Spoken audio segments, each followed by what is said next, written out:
First tonight, a house fire likely caused by a bird's nest. The fire broke out on 16th Street Northwest in Rochester around 6 this evening. When firefighters arrived, they could not find flames but used an infrared camera to see that there was a lot of heat in the attic, and that's where the fire was found. Investigators also found a bird's nest that had been built above an outdoor light. The flames got into the attic through a vent. Damage is estimated at around $15,000. Well, if you listen to Tyler Roney, you know there were no storms in the forecast today, but if you listened closely, you might have heard some rumbles of thunder. The Nation of Patriots tour arrived in Iowa today. 80 motorcycles and their riders arrived at Mason City's Harley-Davidson this morning to continue the Nation of Patriots tour. It's an event to raise money for veterans wounded in combat. When disaster strikes, people in our area step in to help. Thousands of families were affected by the recent Louisiana floods, considered to be the worst U.S. natural disaster since Hurricane Sandy 4 years ago. Now, folks from around our area are working together to help those across the country. KIMT News 3's Casey Walsh caught up with a local family heading south tomorrow.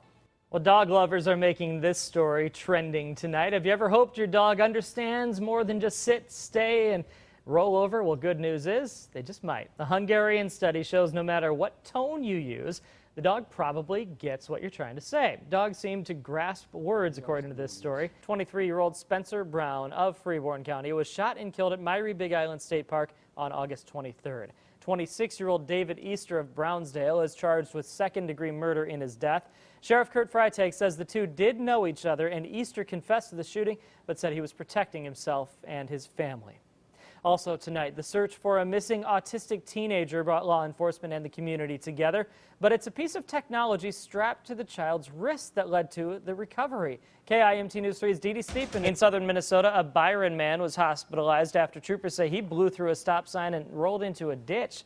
It happened shortly after midnight on Highway 56 at the Highway 14 intersection in Dodge County. Troopers say 24-year-old James Hart didn't stop at the stop sign and hit a field drive embankment. He was not wearing a seatbelt and suffered serious injuries. Hart was also behind the wheel in a rollover crash exactly a week ago in the same county. Troopers responded to an SUV crash in Calmer Township. One passenger in that crash suffered a fractured neck, and Hart was cited for not having insurance. A Charles City woman accused of sexually abusing two girls will be sentenced 2 months from today. 27-year-old Brittany Beek was convicted of one charge of third-degree sexual abuse Thursday. She was found not guilty of another charge. She'll be sentenced October 28th. So if you want to go camping, do it now rather than over the holiday weekend. Yeah, skip work, pick it up over the weekend. It's fine. That's that. If you can pull it off, it might be the way to go. There you go. Thanks, Tyler. Several protesters were arrested during a rally today in Boone on trespassing charges for blocking access to a construction staging site. Now, arrests were also made in North Dakota, where protests have been going steadily for weeks, and now those protesters are getting some help from supporters in southern Minnesota. The organization Rochester for Justice has begun collecting supplies needed by those protesters.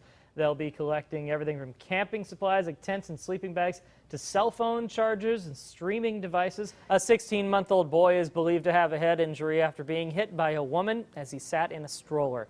Rochester police say witnesses saw it all. 56-year-old Ya Yu is also accused of knocking that stroller over, causing the child to fall out. Now, the boy was hospitalized. Yu could now face felony charges. Well, they say a dog is man's best friend, an animal that will never leave your side. While we may be talking to our dogs, we don't really expect them to understand much. It turns out, though, we may need to give them a bit more credit. KIMT News 3's Emily Boster has the tale of dog owner communication. Well, if you feel like you have more money right now than you did this time last year, you might have this summer's low gas prices to thank, at least in part, for that. Thank you, Katie. Time now for another look at today's top stories in our top 5 at 5. 30-year-old Nikita Woods has been arrested after police say she robbed the Sunny Market in downtown Rochester. The 93-year-old worker in the store at the time says Woods pushed her to get to the open cash register. You can hear from the worker in our story on KIMT.com. Officers say Woods had her 4-year-old daughter with her, and she got away with less than $100.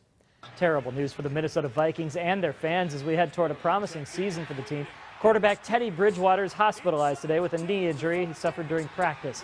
No details yet, but the head coach says it does not look good that he would make a return this season. Well, on Sunday, this place was a joyous place. Whitney Blakemore was at the Vikings preseason game, first game at the new stadium. She said it was amazing. Things have changed in Vikings land since then.